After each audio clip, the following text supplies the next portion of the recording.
Welcome to ciplantgo, a podcast aimed at introducing people living a plant-based lifestyle in Japan. For this episode, I welcomed Kano Sekine for the second time on the show. I interviewed Kano as my second guest about a year ago, and we talked extensively about her journey as a vegan, but also her travel and study plans. I thought it would be interesting to talk with Kano about her life exploration for the past year, so I invited her back on ciplantgo. After a brief overview of the year past, the discussion focuses on Kano's work routine as a freelance translator, studying in Europe, her travels over there and in the United States, her plans going forward, translation work and digital nomadism, recent changes that happened for Kano as a vegan, and finally her expectations for 2020. It was lovely to catch up with Kano on the podcast. I hope you will enjoy listening to her updated story as much as I did recording it.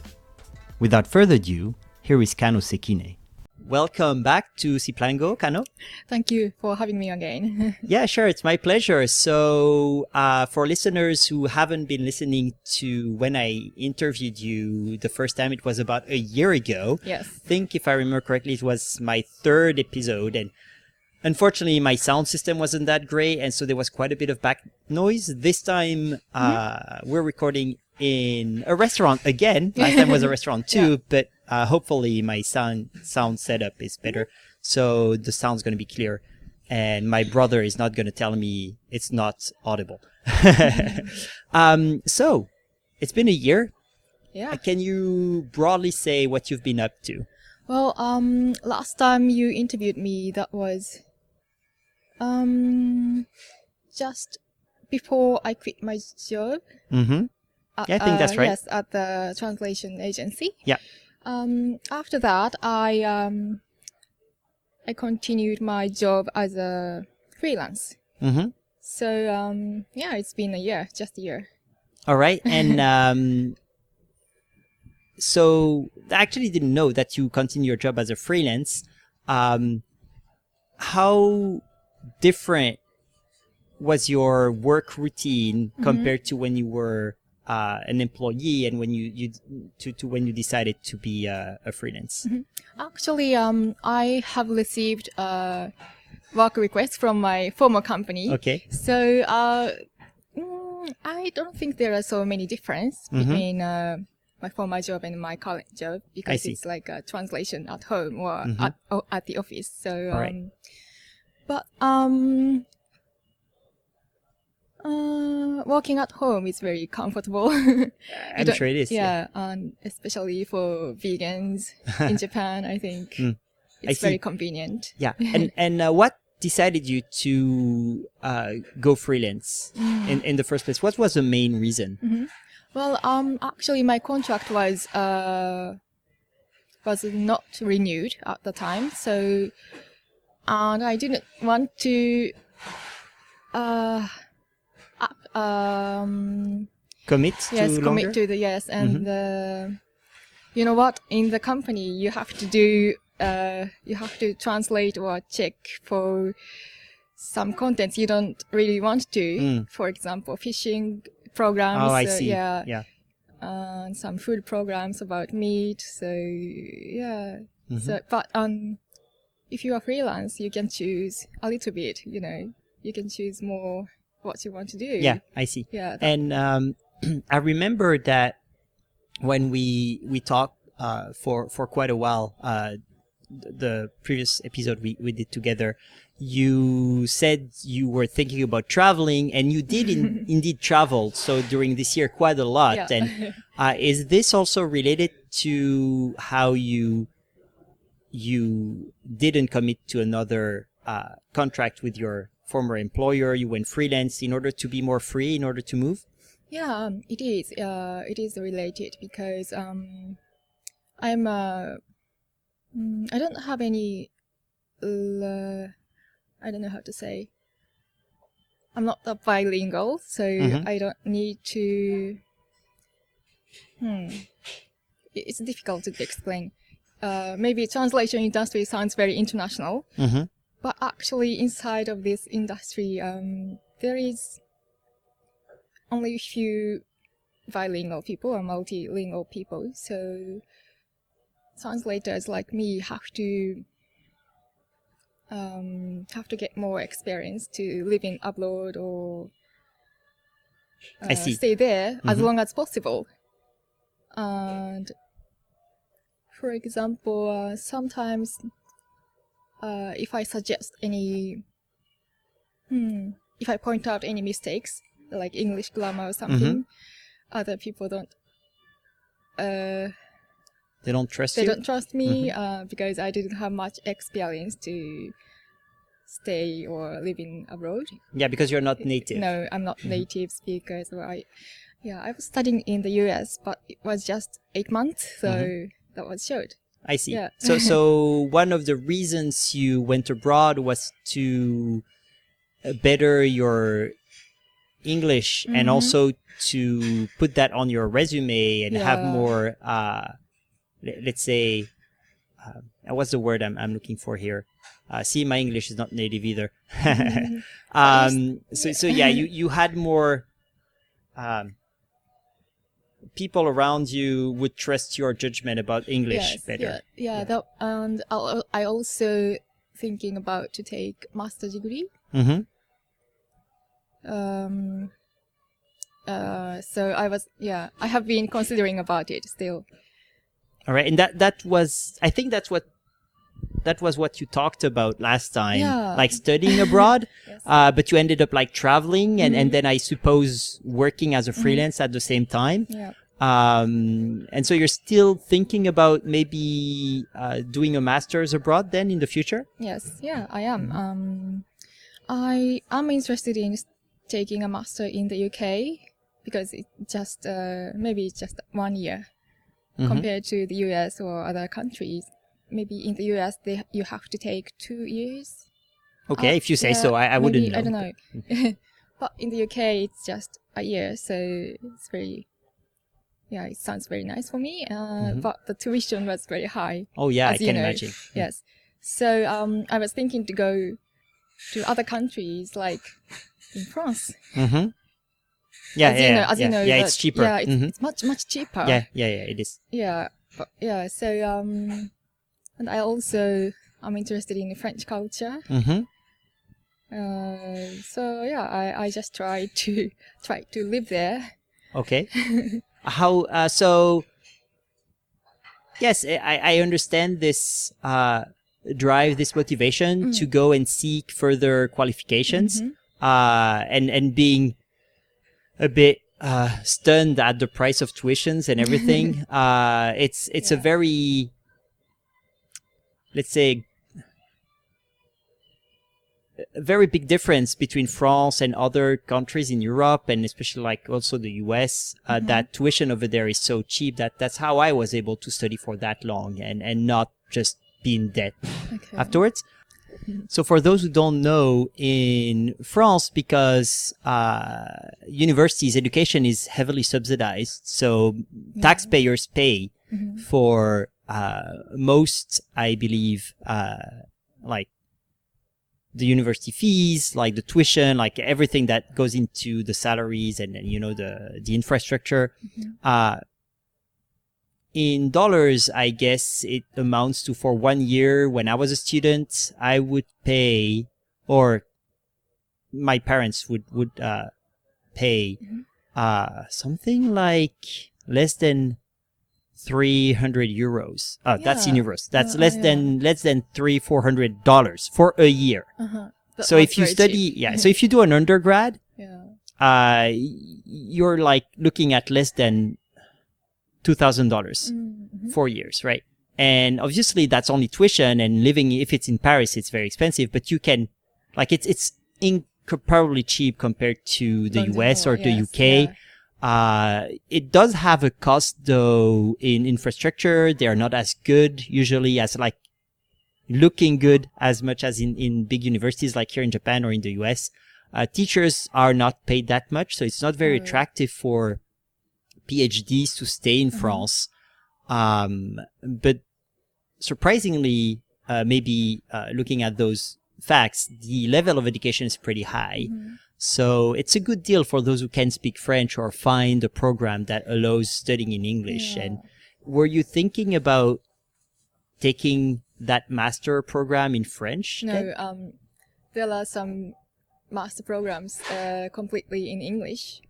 So yeah, if I go to France and take one of the master degree, maybe I'll take the English course. Yeah, I see. Yeah, it's very limited, but there are some in Paris. Yeah, there should be some. Yeah, Paris is Paris, so I would be surprised if there's nothing. Well, I hope that if you are looking for options in Paris, it work out for you. And so, going into the main topic that I wanted to talk about with this episode, this second episode with you on the podcast, your travels. And because you were pretty active on social media, so that's why I know you traveled. Well, I feel like I remember seeing you post frequently about food mostly, but architecture as well.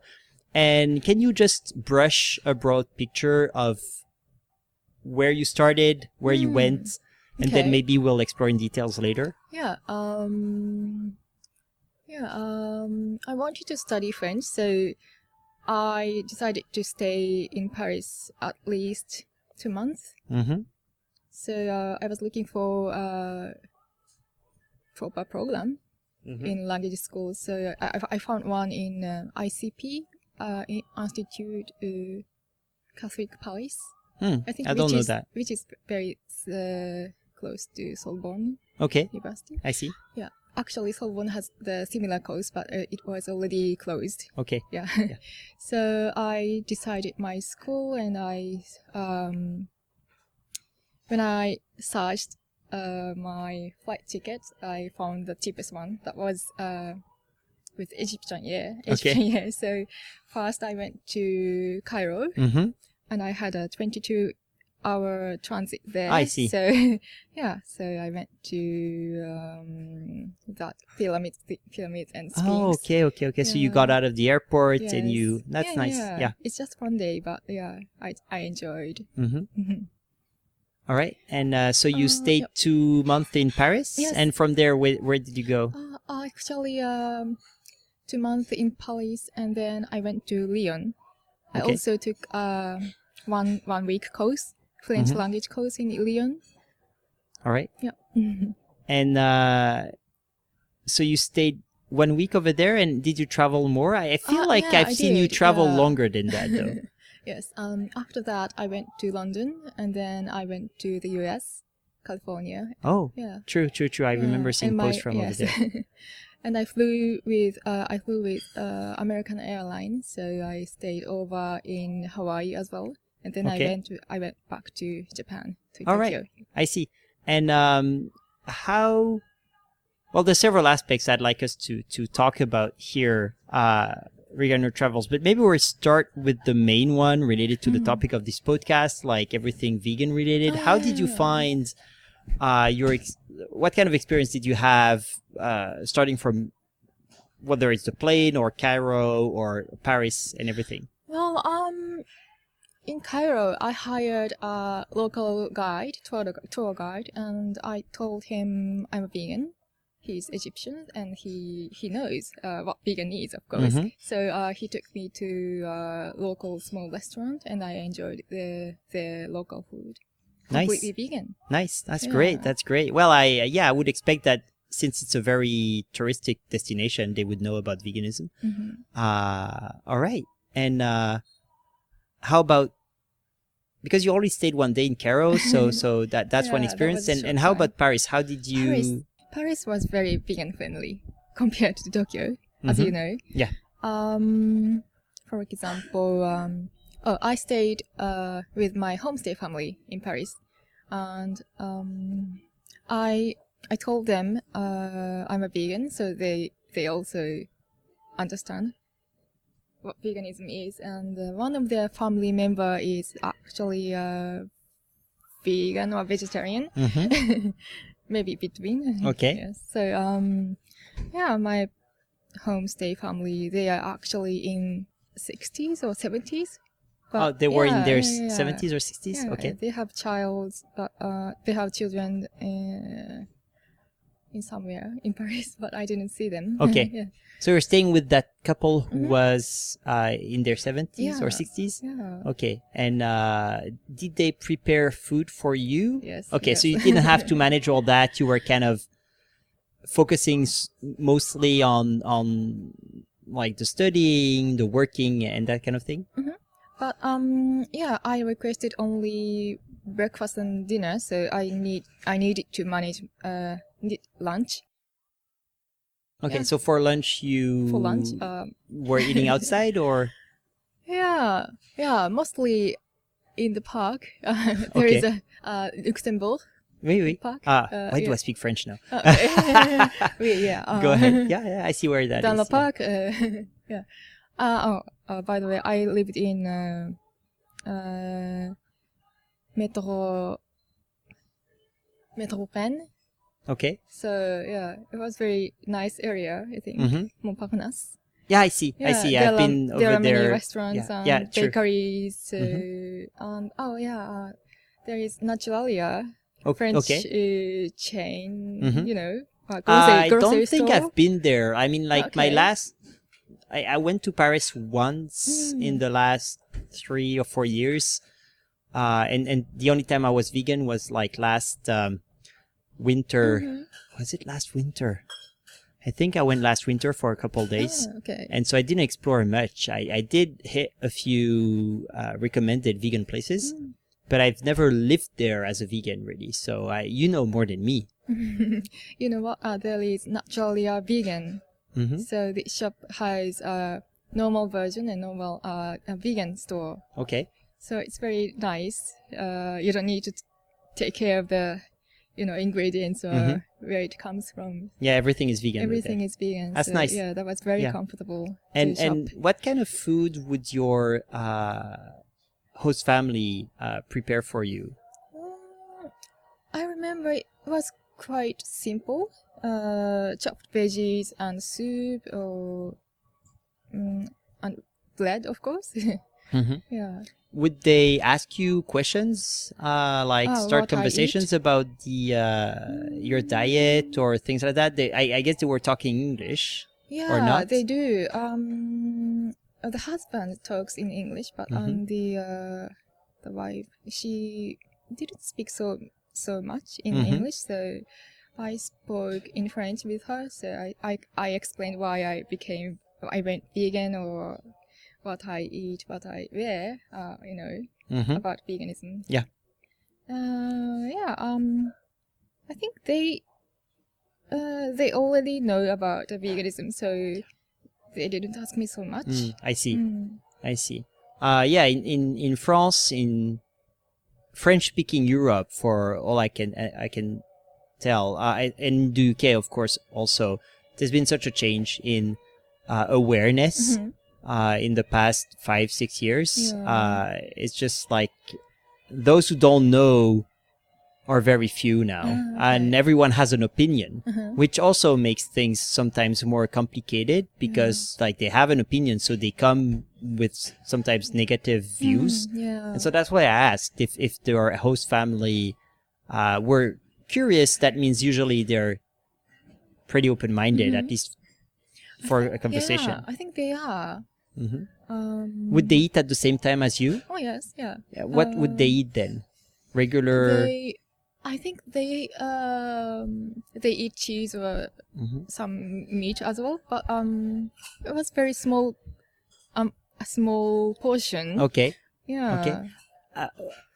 How did you feel about that? For example, would you have preferred them to either eat the same as you or to be, let's say, mindful of how you would feel having animal products around you during meals every day or that kind of thing? Is that a thought that crossed your mind, or is it something that you don't really care about? Of course I wanted them to eat completely vegan, but it was their house and their fridge, so I couldn't say what to I understand. do, But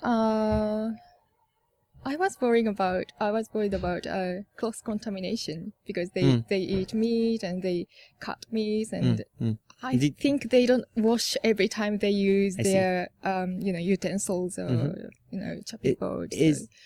Is that something you brought up to them? Did you talk about it to them? No, I didn't. Okay. No, I didn't. You felt like it would be too aggressive, maybe? Like they would put them in a like you didn't want to request anything too much to them? Yeah, I thought it was too much to request. Okay. Because there was a cat. So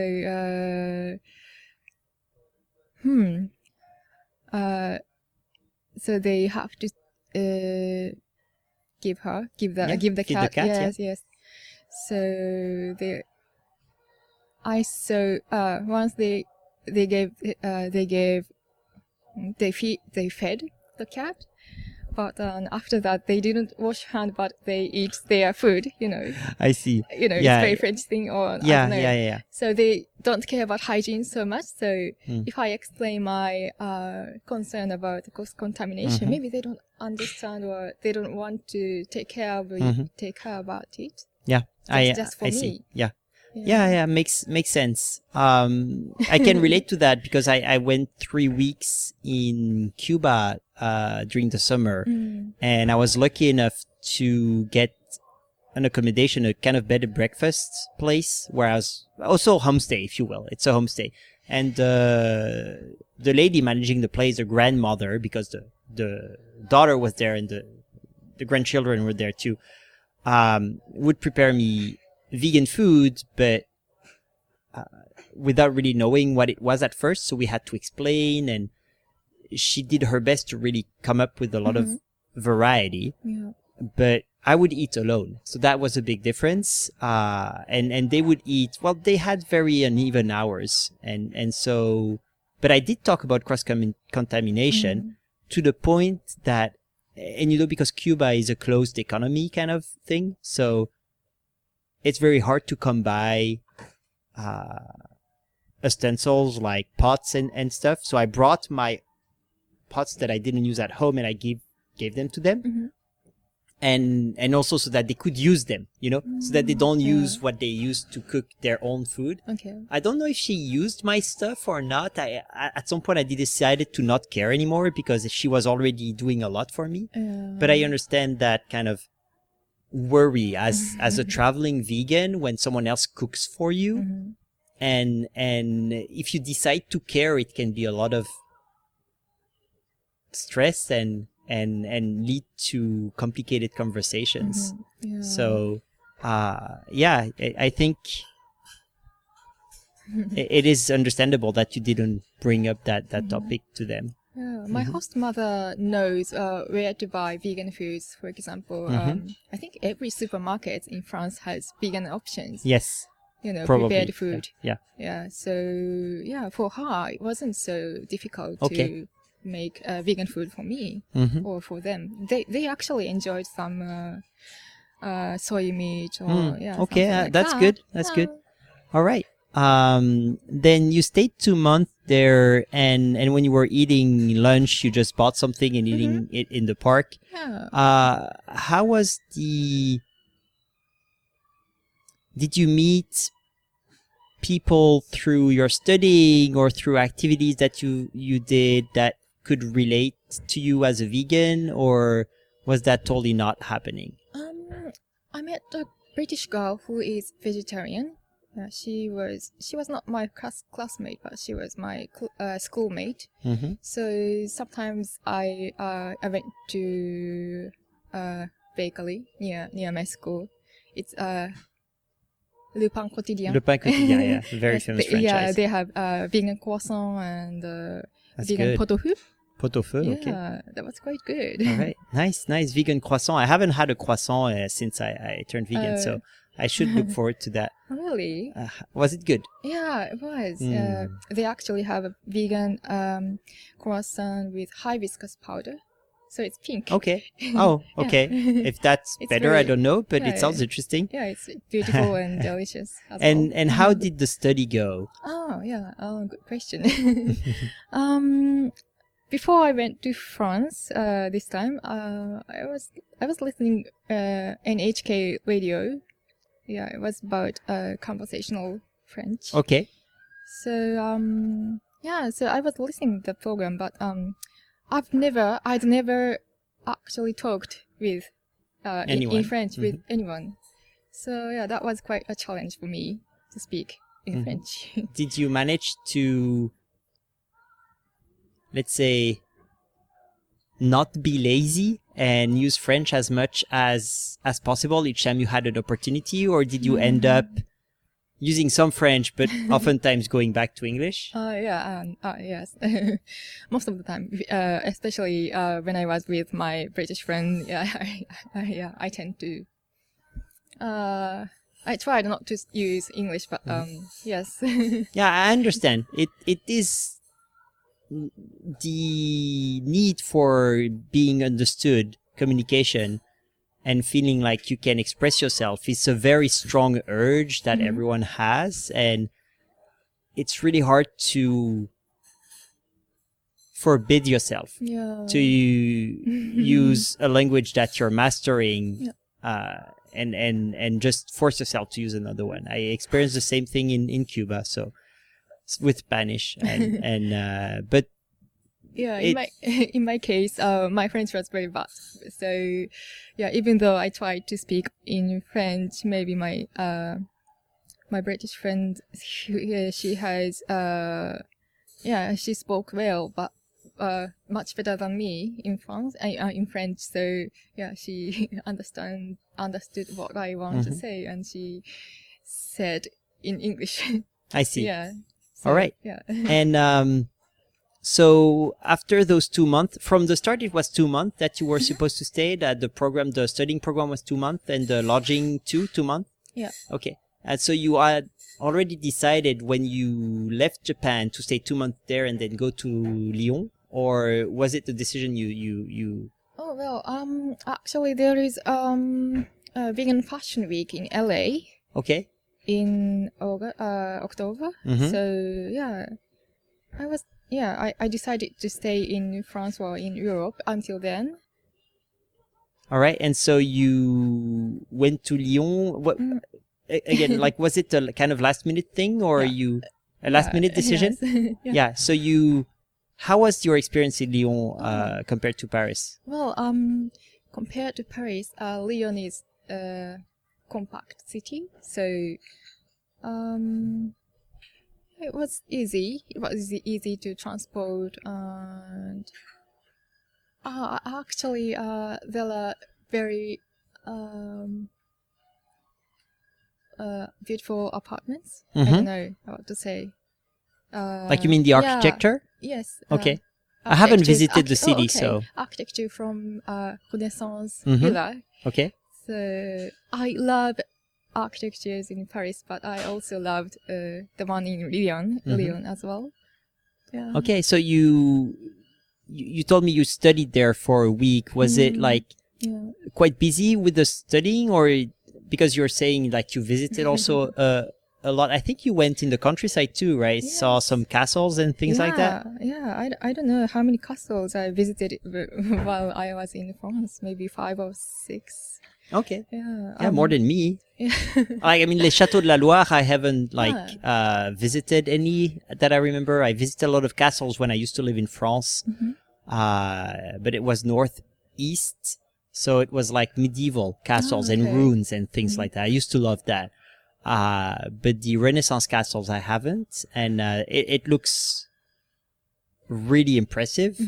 I think if you go there and you see them, pictures are always less impressive, but they looked nice. Your pictures look nice. And is there anything that relates to veganism in one way or another that you can share with us regarding your stay in Lyon? I also stayed with another host family in Lyon, and they I didn't request dinner at this time because it's just 1 year. 1 week. So but they were so friendly, and they offered me to eat with the family, and they prepared vegan food just for me. Nice. And they ate it too, or they had something else? They did, I think. Yeah. And I also had some vegan pizza or something from a store nearby. And then the family enjoyed what I bought, so I was so glad to That's great. Did you have an opportunity to talk a little bit about something related to veganism, like even if it was a casual conversation? Or I mean, it's already awesome that they invited you for dinner and that they had something for you to eat, but maybe they also were curious about knowing what your position was.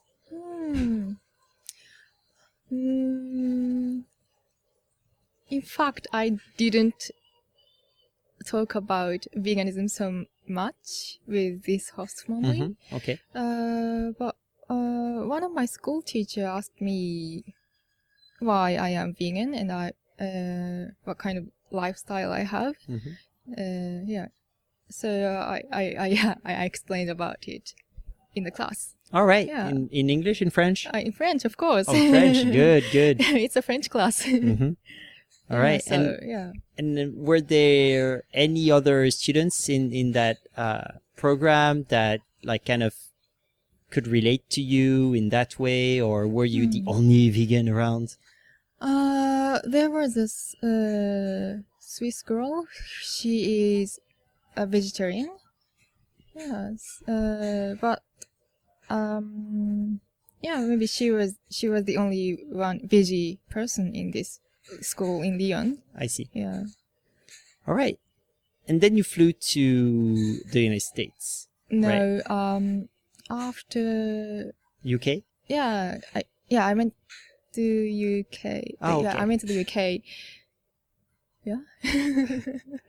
All right. Yeah. And I mean, were you in London or? Oh, yes. Yeah, London is one of the best places to be vegan, I understand. So I suppose you had a very good experience. Was it the first time you went there as a vegan? As a vegan? Oh, yeah. No, actually not, because I went to London in September as well. There was a fashion event. It's called Bear Fashion. It's an entirely vegan fashion event, like a vegan festival. All right. Yeah. So, I actually went to the festival. And I saw Lauren, our mutual friend. Oh, from Hong Kong? Yes. Okay. She actually lives in Singapore right now. Okay. Yeah, but that was a good experience. Because we don't have a fashion event, vegan fashion event. It's events in Tokyo. I don't know about that. I don't know anything about fashion. What I do know is that I've met this, how do you say that? Fashion designer. On top of my head, the name doesn't come back. I could link it in the show notes, but she's been a vegan fashion designer and freelance for a long time, and she's very active also in activism. Yeah. It's very interesting person. She's friends with a lot of people in the RC, like Leila, and she's also friends with Nadia, and I think her name is Azumi. Is she based in Tokyo? Yeah. So I could totally connect you guys, girls together. Yeah. Oh, that's amazing. Yeah.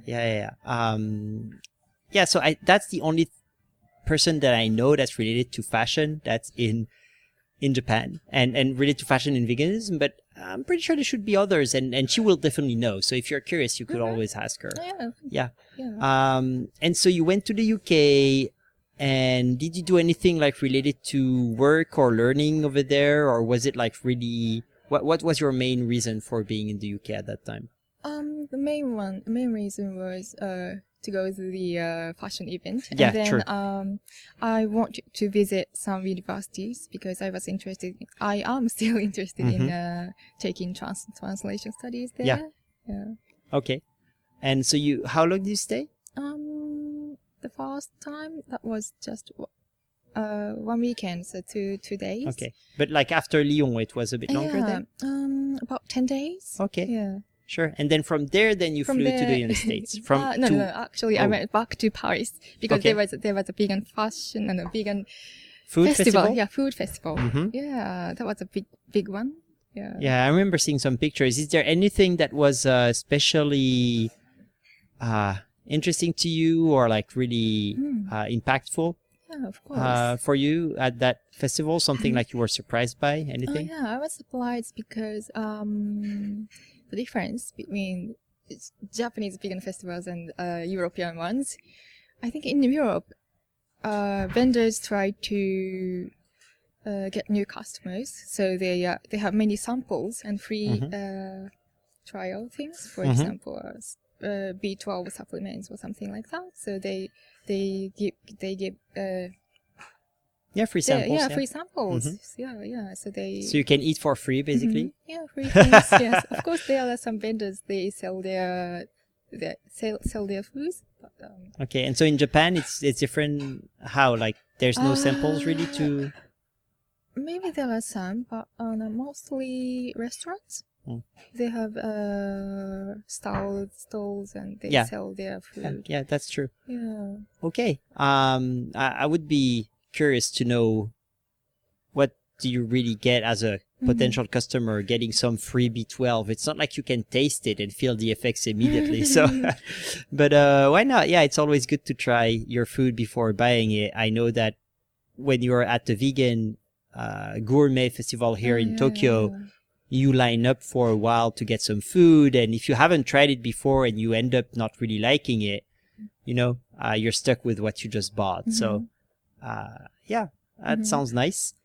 So from Paris back, no, not back, but from Paris then to... Can I mention that? Oh, go ahead. Okay. In France, I think there are many vegan fashion stores. Yeah, other than the, food ones.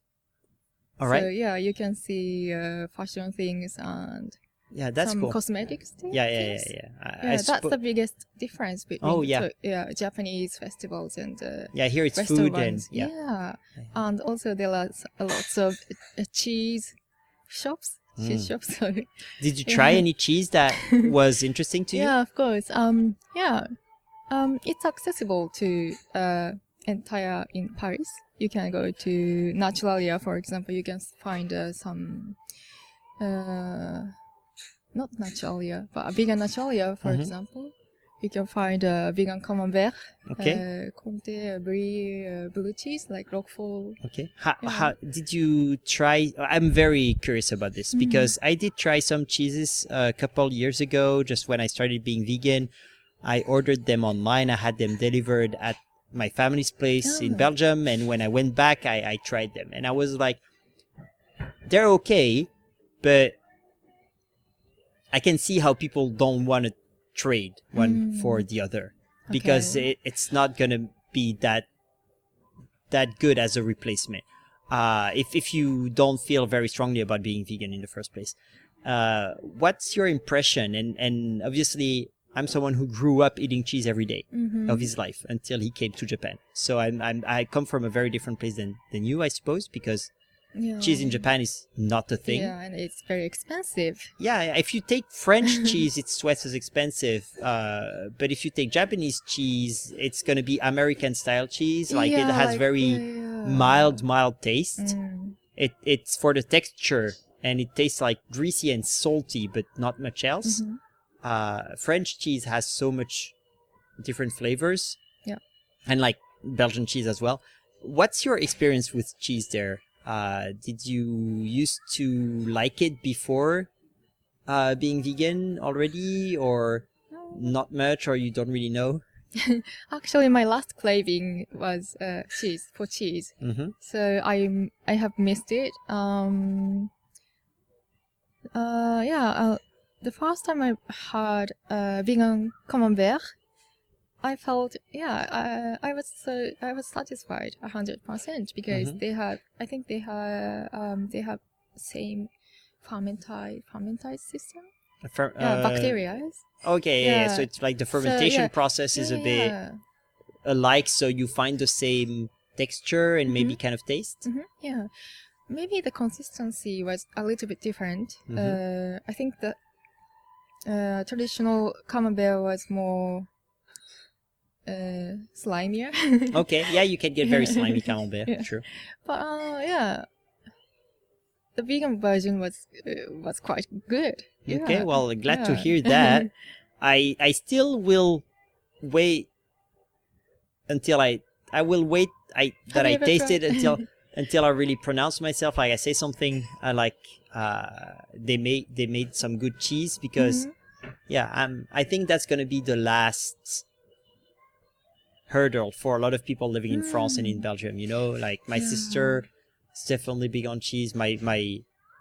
My father as well. So it's definitely something that is very important in a country like France. Yeah, I tried blue cheese, vegan blue cheese. That was a little bit different from the real one. Oh, really? Yeah, because I like gorgonzola or roquefort, the hard cheese, the blue hard ones. But I didn't see any hard types in the blue cheese sections. So yeah, I think there was some difficulties to make them in the first place. Yeah. It's definitely a field of research, of culinary research, that is very promising. I heard that a brand in the United States is very big right now for quality. I think it's called Mio's cheese. It's the lady who started that has Japanese roots, actually. I've heard a lot about it in various podcasts, but obviously I'm not going to the United States, so I can't really get it delivered to me anywhere conveniently and at a reasonable price. Do you know about that brand? Did you ever try it? No? Sorry, what was the name it's again? Called Mio. Oh, Mio's yeah, I tried. cheese. You tried it? Miyoko, right? Yeah, Miyoko. That's Yeah, right. her The name. one in Paris too? Was Miyoko's? No, I didn't see Miyoko's brand in Paris, but I tried it in LA. Yeah, great. Yeah. How is it? Oh, that was amazing. Okay, well, now I really like... have to go to the United States, or look again if they deliver elsewhere. Yeah, if you like a split cheese, split type. Okay. Yeah, maybe. Yeah, you. I know you like it. Okay, that's good. Well, I've only heard good things about Miyoko's cheese, so yeah, very curious. Yeah. So that was a good reason to go back to Paris, I guess, before flying to, and then you flew to LA, right? Yeah. Okay. What was your, like, there was a fashion event in LA, was that it? Yeah. I think the event was for buyers, but I enjoyed as an individual visitor. All right. And it was all vegan, obviously. Yeah, of course. Yeah. Was it your first time in LA? Actually, the second time, because I was studying in Orange County, which is located in 1 hour drive from the LA area. Los Angeles, Los Angeles County. Okay. Yep. And how long did you stay? Did you just stay long enough to attend the festival, or? No, it wasn't. I stayed there just 3 days. So yeah, I went to the event in the first day, and then I visited some vegan restaurants around LA. Actually, I wanted to add one thing about my experience. I met a vegan fashion designer in Paris. His brand is called Asayo, and he makes vegan backpacks. And yeah, I accidentally popped in his boutique in the Marais. Okay. And he introduced me to his brother. He works in LA. He is also vegan. They are vegan. And yeah, that was quite good experience for me, because I didn't know anything about vegan fashion. So I noticed that the vegan fashion industry is quite smaller than I thought. So maybe I can use this connection, and I could expand this veganism in fashion industry as well as in Tokyo. Okay. Yeah. Okay. Yeah, sure. I don't know anything about fashion.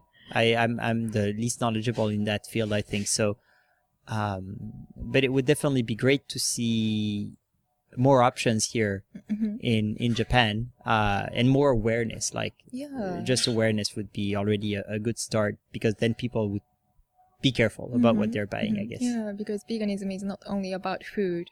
Yeah. Of course. And then I flew to Hawaii. Okay. Yeah. And Well, I mean, we could talk a bit about LA and veganism, but I think it's an awesome place to be vegan, right? From what I heard. Yeah. So let's jump directly to Hawaii because I'm curious.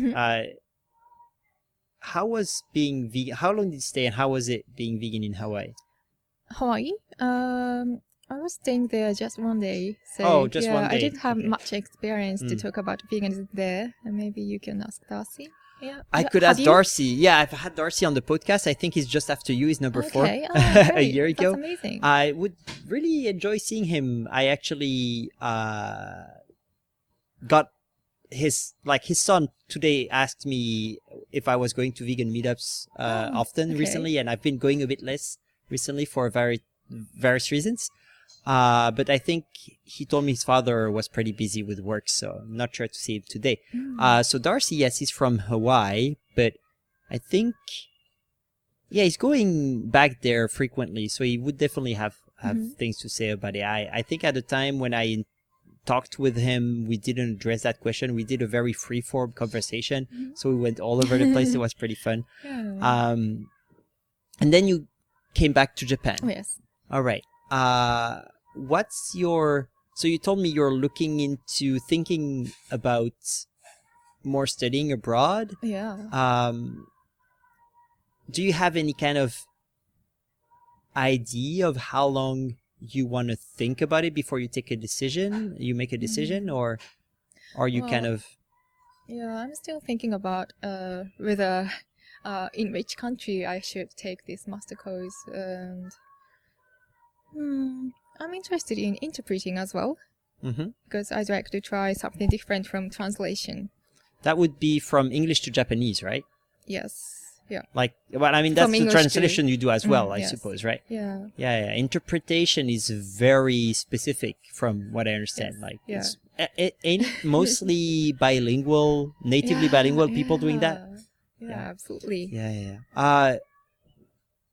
All right. And I'm curious about one thing related to your travels, and you worked while you were traveling, right? So in total, how long was your trip?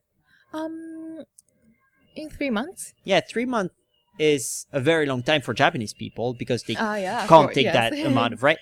And even for like Westerners, it's quite a long time. But obviously you worked. Do you have like kind of an idea of how much you worked during those 3 months, like per day? Per day, I had homework from my language school, so I didn't have much time for my translation work.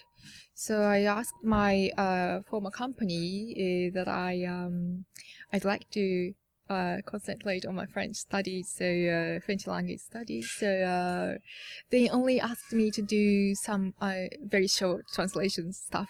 So I didn't work. Okay, work so in much. This, yeah, I see. not so much. So I suppose you were mostly relying on savings to travel then, right? Yeah. Did you thought about the option of traveling longer, but maybe spending more time working as well to kind of be able to earn enough money so that you can keep on being abroad and maybe benefit from that kind of environment? The thing is, I have only 3 months visa, so I couldn't stay more than 3 months this time. Yes, that's true from what I understand for one specific country, right? Yes. But if you go from one place to another, sometimes, to just renew the visa or something like that. Is that something that you thought about or not at all? Yeah, I was thinking about it, but my specialty is movie translation, documentary translation. So companies worry about where the translator is because of security wise. So I think clients, these movie companies or any documentary companies want translators to stay in Japan. Oh, really? Yeah. So you can't really work remotely from other countries for that kind of job? Yeah, for example, for major movies, for example, Star Wars, something like that. They would be worried that the script gets out, yes, I guess. So they, they actually take take a hotel room for a translator, and they have to sense. work inside of the hotel. Yeah. It's very strict. So yeah, well, for Star Wars, I would imagine true, right? But I don't really know how a company that is not working with such high-profile projects would kind of control what the translator is doing, because you would have to restrict internet access and that kind of thing. But yeah, I mean, it's a bit. It sounds like complicated. Yeah, and you have to do lots of research regarding the project programs. So you need at least 2 computers and printers or something. Yeah. Oh, really? Yeah, to imprint your... Just in case. So it's a lot of broken. Gear to travel with if you want to be nomad, basically, right? So in your line of work, it's not really comfortable. It's not really practical, so you didn't really think about it. But so you intend to go abroad to study, but ultimately you want to stay in Japan? I hope to stay in Europe because Europe is always my dream place. I know. Maybe because I like history, and I also like architecture. Okay, so you'd like to go back to study and maybe see how it goes from there if you have opportunities to start something in Europe then? Yeah, that's very close to what I think about it. All right, so you're kind of in between 2 places here in Tokyo, but in your head a bit elsewhere. Yes, I see. Always. Always? Yeah. Okay. I'd like to ask you about how you as a vegan, how you have changed, if you have, in some ways, in your opinions, in your practice, in your habits, compared to a year ago when we first talked on the podcast. Oh, good question. A year ago,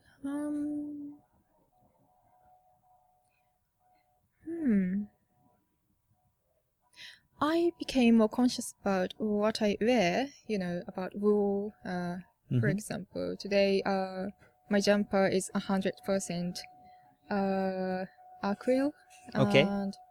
And also my accessories as well, because it's not completely related to vegan, but I'd like to buy conflict-free jewels. Conflict-free? Yeah. It is a never-ending quest, though, right? Like when you talk conflict-free, it made me think about precious metals and smartphones and electronics, and it's so complicated, so hard, so stressful to really want to be as perfect as possible. So being able to draw a line somewhere, but still being curious about what's happening and being able to change at the same time, I think is very important. And what else has kind of changed, if anything? I remember you when we recorded last time, I mentioned about vegan is translated in Japanese kanzen saishoku shugi, and I didn't like that translation because it's not always perfect kanzen. Yeah, I see. Yeah, but you asked me about my thought if I had a good suggestions. Yeah. Alternative translation, I and see. I found one. Okay. Let's go. It's that's sakushu or that's sakushu shugi. That's anti-exploitation. What's the saku? Sakushu means exploit. Oh, okay. Yeah, because I found this word in a book which was about veganism. Okay. So this translator used this word for. Oh, in Japanese, you mean? In Japanese, yes. Oh, interesting. The author was American and it was translated in Japanese. All right. Well, it sounds an interesting concept to me at first. That because the problem with kanzen sashikusugi is literally it means perfect vegetarianism, right? Literally it means perfect, like eating of vegetables, right? Of plants, basically, right? And so Plant-based diet. plant-based, yeah, like, and there's perfect in front of it, like entire. It only relates to food. Yes. Obviously, Yeah, right? that's So the it's not point. a translation of vegan. It would be kind of an equivalent of plant-based, or in French, végétalien, végétalisme. Vegetarian, yeah. That's the term, right? Yes. Yeah. Yeah. When you have that word that's in between vegetarianism and veganism in French, you have that word, that extra word, that comes from vegetal in French, that exists in French as well. So in Japanese, that term that you just suggested would encompass everything related to exploitation of others and other sentient beings, I suppose. So whether it's circus or like everything, like clothing, everything. Interesting. Have you shared that thought with some people around you? Yes, with some of my vegan friends, and I helped Nadia to translate a document for. She was working for this vegan labeling project. She used this veganism. So I translated as that's shakshuha or something like that. Yeah. How did she react to your suggestion? Actually, I didn't hear anything. Okay. Yeah, but well, I mean, she's always very busy. She said my translation was okay, so there was no problem. All right. Well, let's see if it spreads. It's definitely a difficult concept, right? Because you have to think about a lot of moral issues, and in Japan, the food aspect and the health aspect have they've reached a lot more people than 1, 2, 3 years ago. But the moral aspect hasn't moved at all. I feel there's no discourse about morals and animals and ethics, I think, in Japan going on at the moment. Yes, indeed. Yeah, I think it's ideal to use veganism. Vegan in Japanese. Yeah, it works that's good. Very simple. And, it is. I think even in English, they don't understand what vegan means, actually. Well, I mean, true, because we are vegan, and we also are vegan who felt like researching a bit about it. And so I'm sure we all thought about what definition we agree with, like definition of veganism. And you can base yourself on the vegan society's definition, or you can decide that you don't really agree and that you still want honey or whatever and still feel like you are a vegan. There's a lot of, let's say, room for conflicting ideas and at least different ideas, if they're not always conflicting. But yes, most people who are vegan, I think, will agree that veganism encompasses ethics and not only food, right? But if you ask that to the average Joe who's not vegan but just knows about it, they will have whatever the media has brought to their attention as being a definition, right? So that's where in Japan there's nothing happening, really. If anything, it's just about food. Yeah, yes, indeed. Okay, so paying more attention to non-food related consumer choices is one thing that changed. And then thinking about that alternative word for a Japanese word in kanjis and everything. That's another thing. Is there anything else that you feel like you've that has evolved in your views about things, or the way you communicate with people when they talk to you, when they ask you questions? That's the one thing. I didn't think about anything else right now. Okay, that's fine. You should have asked me before. Oh, really? Should I? It's okay. Maybe next time. Maybe next time. Next year. Sure. I'm asking you that because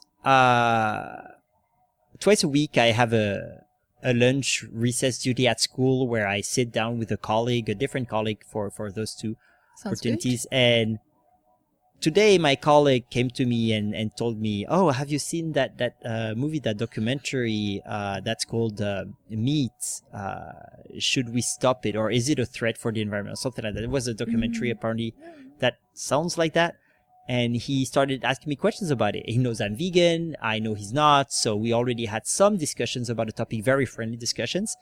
It's always challenging for me because whenever someone asks me a question about veganism or just meat or whatever can lead to a discussion about veganism, I always wonder what's the best answers I can give so that it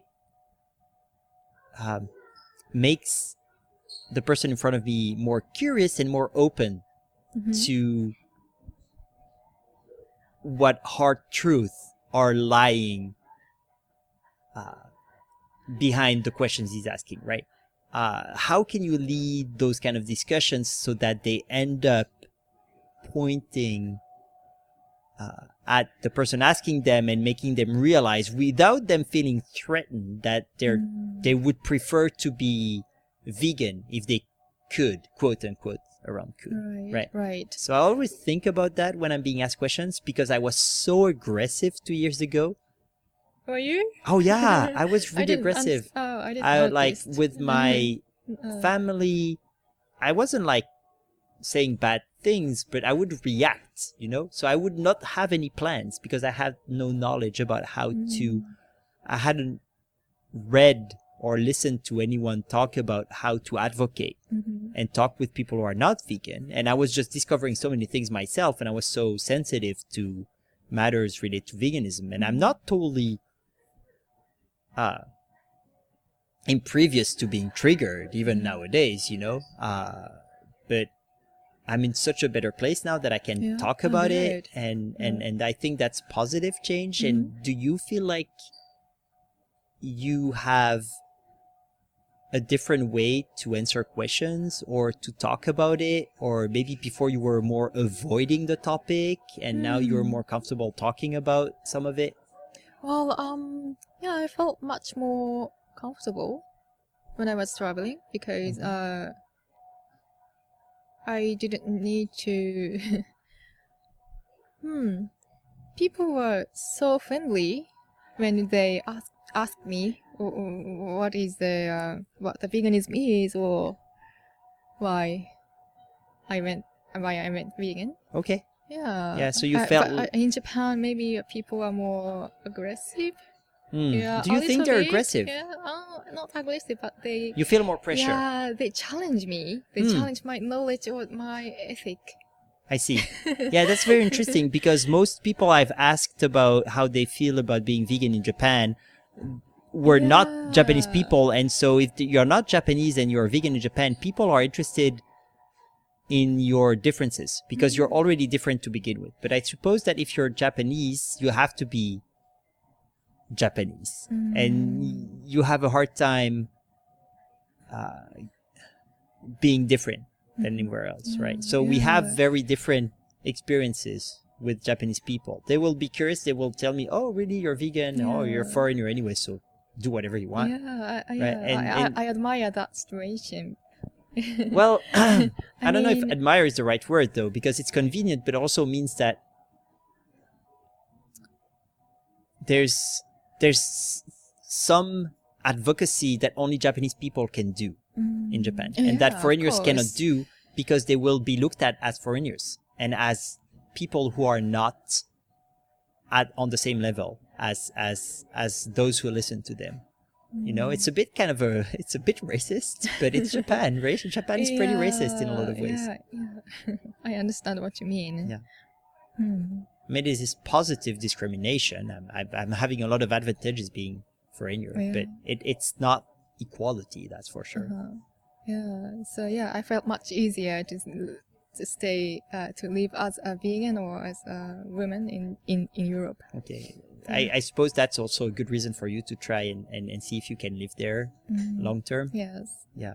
Okay. Is there something, approaching the end of the podcast here, is there something that you are looking forward in the next 6 months or 1 year or 2020, because it's almost the end of the year? Yeah. It's Olympic year, right? It is. Actually, I don't know. Olympic Games. I'm not sure. I'm not so interested in that sport. So and I don't like that patriotic I share that atmosphere. Feeling, yes. So yeah, but I expect that veganism in Japan are more popular, getting popular. Yeah, that's the only thing. And also female rights as well. Yeah. Okay. Yeah. Okay, so you like both through the Olympics, you expect veganism and both also female rights to be addressed to some extent? For example, I think the government is trying to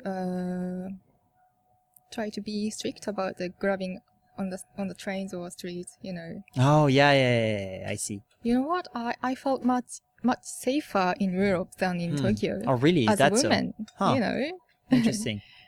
So yeah, I think Tokyo is becoming a much safer place for girls. Entire Japan. Okay.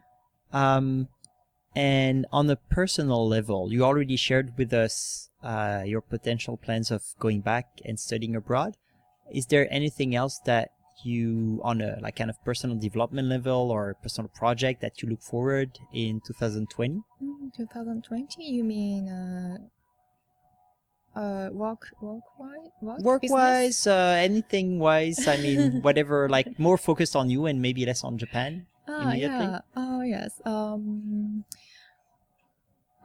After I studied with French teachers, I met 3 teachers in France, and everyone inspired me a lot. So I am actually interested in teaching Japanese language now. Nice. Yeah. Yeah, so I think you told me something about that, right? On Messenger the other day. I see. Yes, I am looking for a good institution that I can learn how to teach Japanese language. Yeah. I see. Well, I don't know of any. I got my job as a Japanese teacher in a very random way. So I didn't have any proper formation there, like training. Yeah. But I'm sure there's a lot of options. Now, if you want me to ask some questions around to colleagues, I can always try and see what I can learn. Yeah. But that's amazing. Sure. I'll see what I can get as information. Hopefully it's going to be helpful. Thank you. It can be a very rewarding job, that's for sure. Yeah. Yeah, it must be. All right. Well, last but not least, is there anything that I should have asked that I didn't, or that you just want to share with? No, I don't think so. With us. Okay. Well, thank you for coming back on the podcast. You. It was great listening about your travel experience and your growth throughout the year. I wish you all the best for the end of the year for 2020. Thank you. And yeah, You too. thank you. I have a lot of projects of my own, and yeah, if everything goes well and you end up being in Europe and I end up being closer to family in Europe as well, maybe we'll grab some vegan food in Paris or something like that. Yeah, please. All right, sure. Well, let's wait a bit more here and enjoy the food for the Tokyo Vegan Meetup. We're actually sitting at the restaurant already. Let's. Yes. All right. Getting hungry. All right. Well, see you around. Bye. See ya. Thank you for listening to the ciplantgo podcast. If you enjoyed this episode, please think about sharing it with friends and on social media. Ciplantgo is also on Instagram and Facebook at CIPLANTGO. There you can have a look at the latest things going on in my plant-based life in Japan. There is also an email address, ciplantgo@gmail.com. Feel free to send me a message, whether it's to ask a question, give me suggestions for ciplantgo, or anything else. Have a great rest of the day, and until next time.